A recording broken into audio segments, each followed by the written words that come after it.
Wishing you a very sweet morning dear students.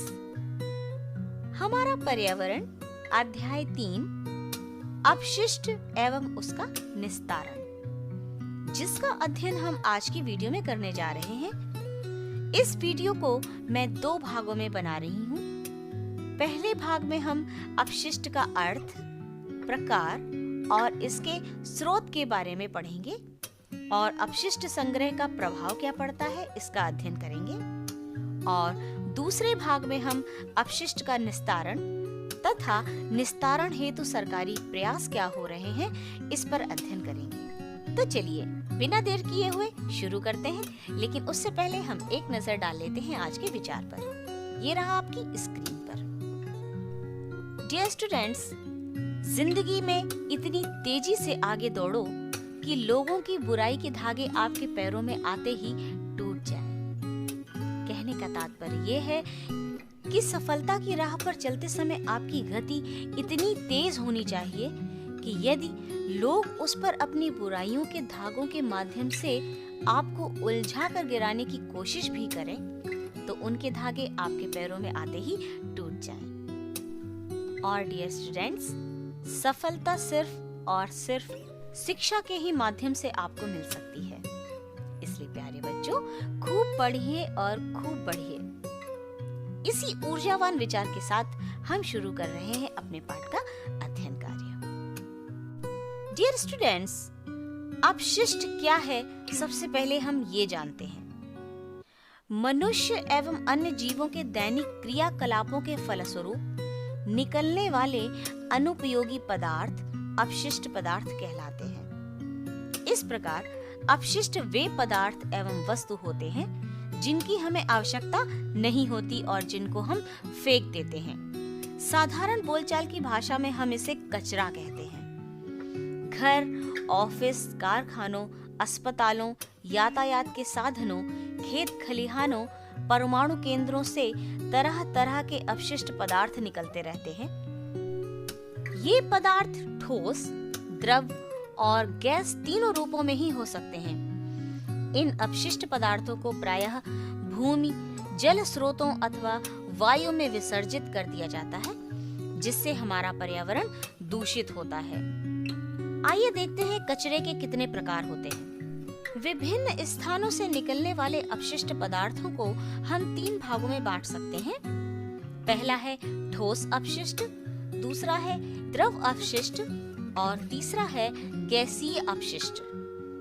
सबसे पहले हम पढ़ेंगे ठोस अपशिष्ट यानी कचरे के विषय में। सब्जी एवं फलों के छिलके, टूटे फूटे बर्तन, कांच, प्लास्टिक एवं लोहे के अनुपयोगी सामान, घर एवं कारखानों से निकली राख, खेत खलिहान से निकलने वाले विभिन्न फसलों के डंठल एवं भूसी आदि ठोस अपशिष्ट के उदाहरण हैं। ठोस अपशिष्ट 2 प्रकार के होते हैं। एक वे जो सड़ गल जाते हैं, जैसे फलों एवं सब्जियों के छिलके, खराब भोजन, मनुष्य एवं जंतुओं के मल। इस प्रकार के कचरे को जैविक कचरा कहते हैं। और दूसरे प्रकार के अपशिष्ट वे पदार्थ हैं जो स्वयं नष्ट नहीं होते और पर्यावरण में किसी न किसी रूप में बने रहते हैं, जैसे कारखानों से निकला रासायनिक कचरा, पॉलीथीन, प्लास्टिक, धातु के टुकड़े आदि। सड़ने गलने वाले तथा न गलने वाले कचरे को गीले व सूखे कचरे के रूप में भी बांटा जा सकता है। साग सब्जियां एवं फलों का छिलका, जीवों का मलमूत्र गीले कचरे के कुछ सामान्य उदाहरण हैं। कांच, सिरेमिक, प्लास्टिक एवं धातु के टुकड़े, पॉलीथीन आदि सूखे कचरे के उदाहरण हैं।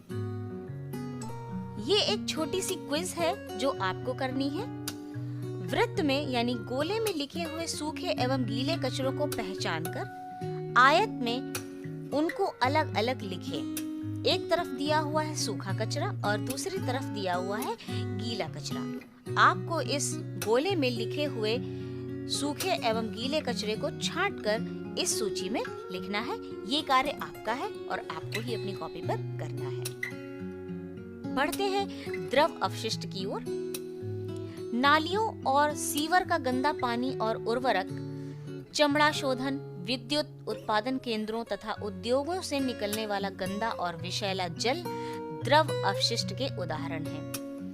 आइए निम्नलिखित बिंदुओं पर आपस में चर्चा करें। फैक्ट्री कारखानों के चिमनियों से क्या निकलता है? वह किस रंग का होता है? ऊपर जाकर वह कहाँ मिल जाता है? चलिए हम इस बात पर अब चर्चा करते हैं। प्यारे बच्चों, आपको पता होगा कि कारखानों और फैक्ट्रियों की चिमनियों से क्या निकलता है? धुआं निकलता है और वह काले रंग का होता है, जो कि ऊपर जाकर हवा के साथ मिल जाता है और यही वायु प्रदूषण का एक मुख्य कारण भी बनता है। अब हम चर्चा करते हैं गैसीय अपशिष्ट के विषय में। लकड़ी एवं कोयले के जलने से निकलने वाला धुआं, कारखानों की चिमनियों से निकलने वाला धुआं, परिवहन के साधनों से निकलने वाला धुआं, कूड़ा करकट एवं मरे हुए जीवों के सड़ने से निकलने वाली गैसों की दुर्गंध आदि गैसीय अपशिष्ट हैं। इसी प्रकार चूल्हे, अंगीठी, सिगरेट, बीड़ी आदि से भी धुआं निकलता है। धुएं में कार्बन डाइऑक्साइड के अतिरिक्त कुछ हानिकारक गैसें व ठोस कणीय पदार्थ पाए जाते हैं। यह धुआं गैसीय अपशिष्ट का मुख्य उदाहरण है। आइए चर्चा करते हैं कि अपशिष्ट पदार्थों के स्रोत क्या-क्या हैं। अपशिष्ट पदार्थों के स्रोतों को निम्नलिखित वर्गों में बांट सकते हैं। घर एवं ऑफिस से निकलने वाला कचरा, कृषि, चिकित्सा एवं औद्योगिक क्षेत्रों से निकलने वाला कचरा, प्राकृतिक घटनाओं एवं युद्ध से निकलने वाला कचरा।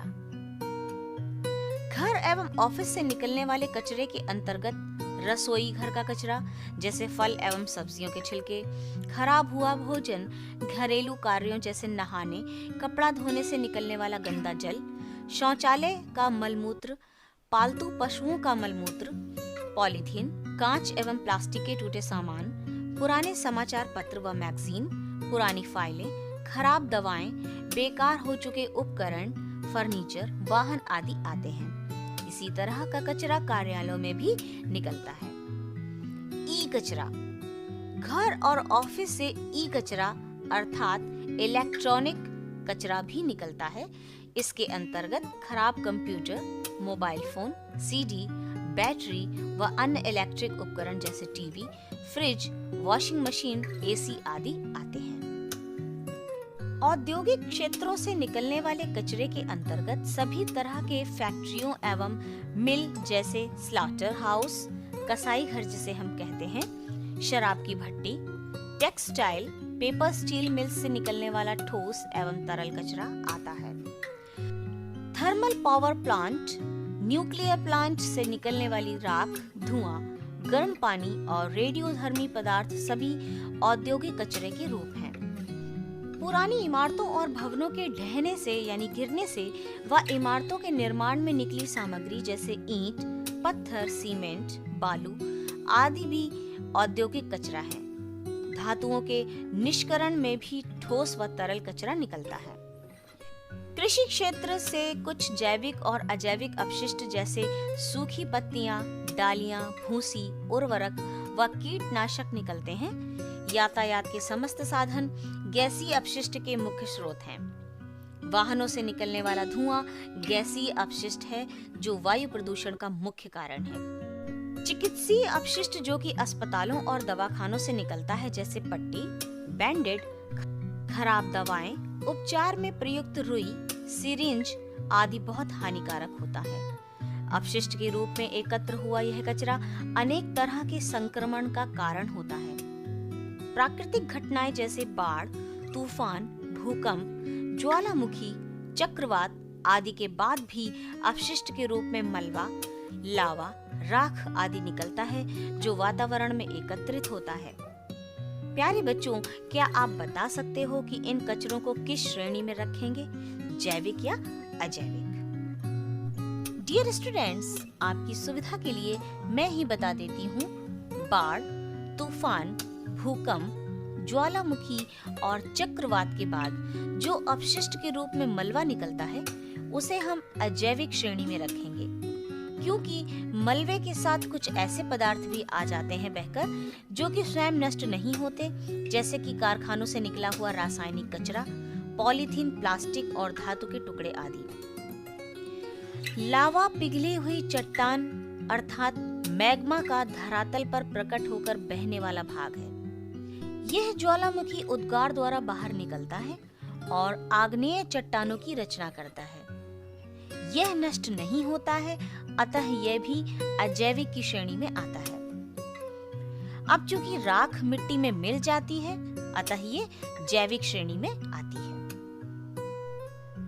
वीडियो के अंत में छोटा सा काम मैं आपको दे रही हूँ। अपने आसपास विभिन्न क्षेत्रों से निकलने वाले कचरे की तालिका बनानी है आपको अपनी कॉपी पर। एक तरफ स्थान दिया हुआ है और उन स्थानों से निकलने वाला कचरा आपको दूसरी तरफ लिखना है। तालिका का फोटो आप देख सकते हैं। डियर स्टूडेंट्स, इस अध्याय का पहला भाग मैं यहीं पर समाप्त कर रही हूँ। आज के लिए इतना ही। कल के वीडियो में मैं आगे का अध्याय कार्य पूरा करूंगी। तब तक इस वीडियो के माध्यम से आप अपशिष्ट पदार्थों के विषय में और अच्छे से जानकारी हासिल करिए। अपने आसपास के वातावरण से जैविक और अजैविक पदार्थों की सूची बनाइए। सूखा और गीला कचरा, इनकी भी सूची बनाइए। आपने अपने आसपास देखा होगा कि दो प्रकार के कूड़ेदान रखे होते हैं।